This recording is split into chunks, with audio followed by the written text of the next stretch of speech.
I'd like to welcome you guys to this week's report. It's been a pretty good week of fishing. Last weekend the weather didn't really work out too well for a lot of guys, myself included. But it's definitely been improving throughout the week, and today's Thursday around noon or 1 o'clock. Rained this morning, and now it's going to be hopefully a not too breezy afternoon because I'm going to go fishing up at Palos Verdes. But weekend forecast looks okay. Maybe a little bit of wind up in the Channel Islands. Next week looks pretty windy all over the place. I'm hoping that's going to change. But yeah, should be a good weekend for fishing. So why don't we head out to the map. All right, starting up the Channel Islands. They're still catching sea bass and halibut and the occasional yellowtail up there. It's kind of slowed down a bit over the last week. Not exactly sure what's going on with that. Probably just, has to do with the lunar cycle. We're coming up on the new moon on the 18th.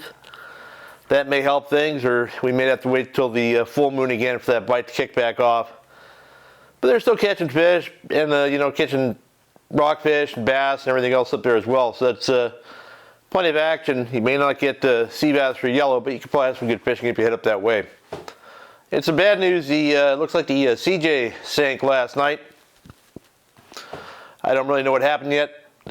Reports are not forthcoming, but good news is everybody got off safe. Captain, crew, all the anglers. Looks like they even saved all the tackle and everything else. So good looking out to the boats that helped them. I think it was the, I don't remember which boat it was that helped them, but maybe the Coral Sea. But yeah, everybody got off safely, and hopefully the insurance covers whatever loss there was. Heading down to Clemente. It's gotten a lot more coverage in the last few weeks, and it's had some good yellowtail fishing this week at certain times, but not always good. I know the Thunderbird had like 50 fish one day and 30 another. And then some days they're scratching just a few fish here and there, but no lack of volume of fish at the island. It's, a lot of times at Clemente it can be a current-driven thing.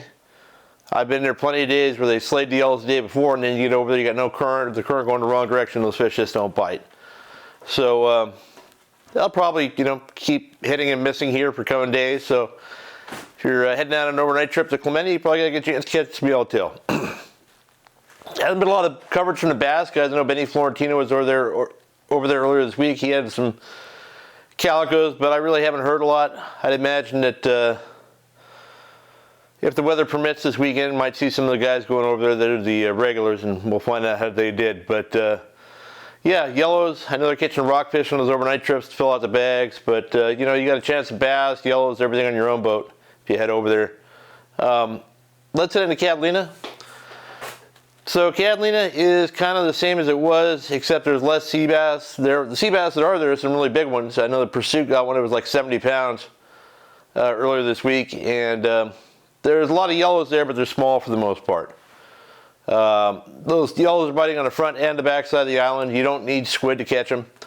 One of the guys that reported in our forums on BDOutdoors took his family over. They had 7 yellows on sardines and jigs and stuff, all little guys. But it's a good sign of something happening anyway. But yeah, the bass fishing over there was good this week. I can't remember who I spoke to, but they had some bass on the normal lures and stuff, crankbaits and swim baits and stuff like that. I'm going to skip the inshore stuff this week. I really haven't heard of a whole lot of guys getting out and doing much. I'm sure the bass are still biting. I hope I'll find out they are later today. But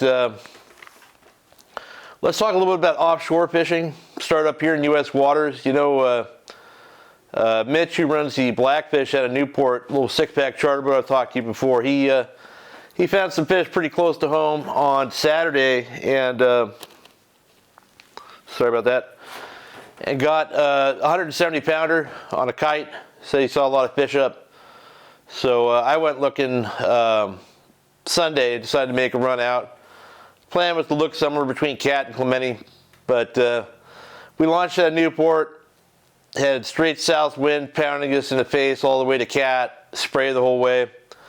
Then we got off the backside of Cat. It stood up from that uphill current running, and it's blowing, 10 to 15 knots out of the west. So couldn't go anywhere but down, realistically. So we looked down the 152 and towards the 277. We actually found some fish in an area that looked pretty fishy. Saw shearwaters and stuff like that, rafted up, or terns diving, and we'd mark fish under them, but they were all deep, 120, 160 foot deep. Not big schools, just small packs of individual fish. And we waited on that through the tide. It started to look really good right as the tide almost came up to the high slack, but it petered out pretty quick. I saw one spot of fish actively on the surface with, just little small spot chasing down bait with a bunch of birds on it. That was definitely tuna, but by the time it was so rough you couldn't run more than 10 knots to get there, and by the time we got there that had petered out. Saw a few other boats out there. Again, guys, if you're a private boater and you see a guy flying a kite or somebody trolling a Mad Mac or whatever, your best bet is to not just drive back and forth across each other. I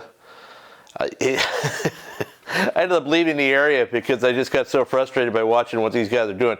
If somebody's running on a spot of birds or something, and they're closer to that spot of birds than you are, you're better off not trying to beat them there.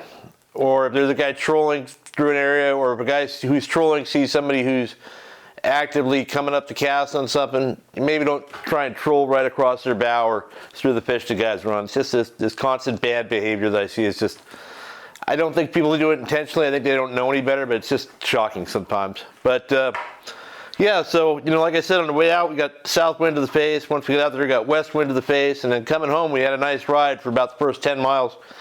And then one of those storm cells that was down below Newport blew up a bunch of east wind, and we had, let's say, 15 to 20 knots east wind, which coming, moments after a bunch of west wind made for extremely rough crossing. One of the worst days of boat running I've ever been in a skiff. We had spray from 3 different directions, and yeah, I took so much water through the face hole in my foul weather gear that I was soaked all the way to my underpants. So, great day. I should have been here yesterday, but whatever, it's fishing. So that was my first tuna trip of the year, quite unsuccessful, but though we did find fish. A lot of fish scattered around everywhere. I'm sure you guys heard they're all the way up past Santa Barbara Island now, down to Mexican waters. Looks like a lot of mostly bigger fish up here in U.S. waters. I know those individual fish that I marked down off the 152 were all big ones. The El Dorado out of Berth 55 there, they had a 2.5 day trip for stoked on fishing. They had a good night bite the other night.